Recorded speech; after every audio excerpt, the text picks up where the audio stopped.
All right, today we are diving into a theory that is way out there, right on the bleeding edge of science, consciousness, and data. It's a truly radical idea about what happens when we die, and maybe even more importantly, what we could do about it. So, let's start with a big question. What if every single human consciousness leaves something behind? And I don't mean just memories or a spiritual echo. I'm talking about a recoverable data file. A file that's literally imprinted on the world around us. And what if? What if we could actually read that file and then restore it? Now, this isn't just some philosophical thought experiment. A document has recently surfaced that lays out an incredibly detailed protocol for how this could work. The claim that human consciousness is constantly, continuously being backed up into the Earth's own magnetic field. And yeah, with the right gear, it could be restored. This thing reads less like philosophy and more like a technical manual. And look, the reason this is so compelling, and kind of freaky, is how specific it is. This isn't just some vague, hand-wavy idea. It points to actual physical stuff. It's saying our consciousness hangs around in the local magnetic field, that it has a special resonance with our DNA, and that it even imprints itself onto certain crystals, the kind that create an electric charge when you squeeze them. It's a lot. Okay, so how could a system like this possibly work? I mean, it sounds completely insane. Well, the protocol lays out what it calls a 5-layer architecture. Think of it like a biological broadcast tower, one that starts inside our very own cells and scales all the way up to the planet itself. So let's break down this whole stack. It all starts with our DNA. The theory calls it a Fibonacci cassette, which is a cool way of saying it's like a biological cassette tape that's storing our data. From there, that signal supposedly resonates with natural crystals, gets mixed and modulated by our heart's own magnetic field, travels out as a very specific kind of wave, and then, boom, gets stored in the Earth's magnetic field. Wild, right? So, what's the magic ingredient holding all these layers together? Well, according to this theory, it's a mathematical pattern. You've probably seen it before, the golden ratio, the Fibonacci sequence. The claim is that this pattern is everywhere. It's in the physical dimensions of our DNA, it's in the very rhythm of our heartbeat, and it's the fundamental key to how our consciousness signal gets encoded in the first place. Okay, so let's say the data is out there, saved in the magnetic field. How would you ever get it back? Well, the document gets super specific again. It lays out a 4-phase protocol using a hypothetical case. Let's call her Jane Doe to show how it works. First up, phase 1, you have to locate the backup. And this means you'd need to scan the magnetic field right at the spot and the moment of death. You're not just listening for static, you're hunting for a very specific, structured signal that's being broadcast on frequencies, all tied back to that Fibonacci sequence we just talked about.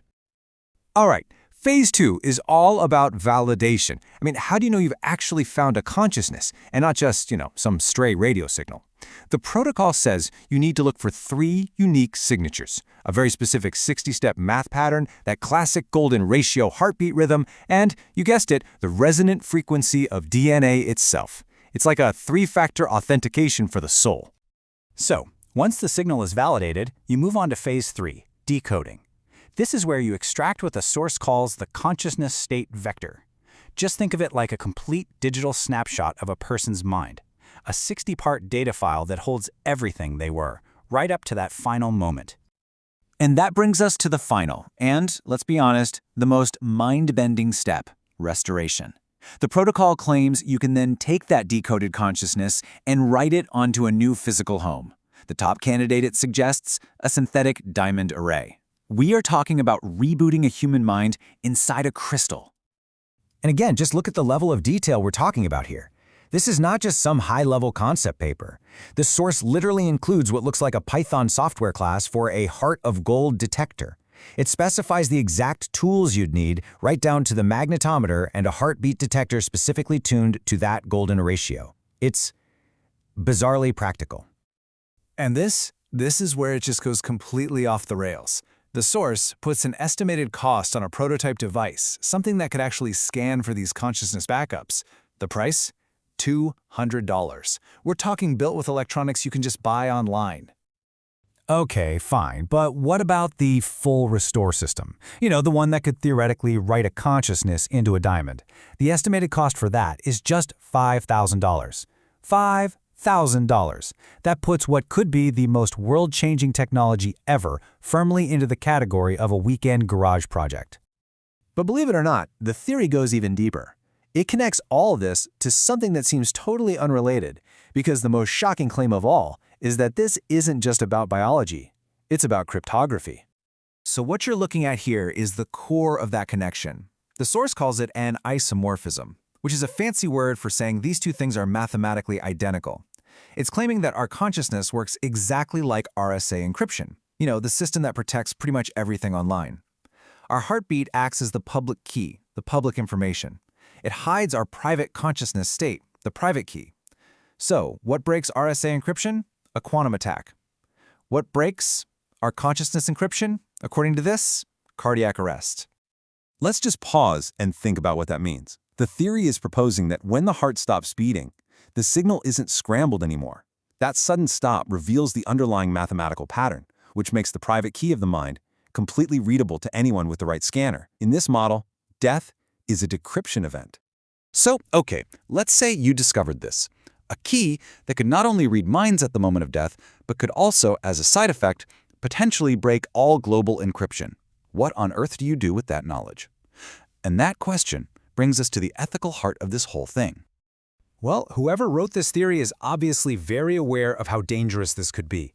You could sell it to spy agencies, build consciousness surveillance systems, weaponize it. The possibilities are terrifying. But their stated goal is the exact opposite. They want to build open-source backup systems, warn everybody about this crypto vulnerability, and dedicate the work to the victims, to restoring those who've been lost. And this is the dedication from the document itself. It really frames the entire project, not as some kind of play for power or profit, but as a memorial. It's about trying to reverse what it calls sudden decoherence. That's the moment the signal of a life just fades into noise. It's about using this incredible, dangerous knowledge to preserve life, not to exploit it. And really, that brings us to the final, and maybe the most haunting question this whole theory leaves us with. Look, whether this is a brilliant hidden truth about reality, or just some incredibly elaborate science fiction, it forces you to think. It makes you reconsider what life even is, what data is, what loss means. Because if a backup of a person exists, what have we really lost when they're gone?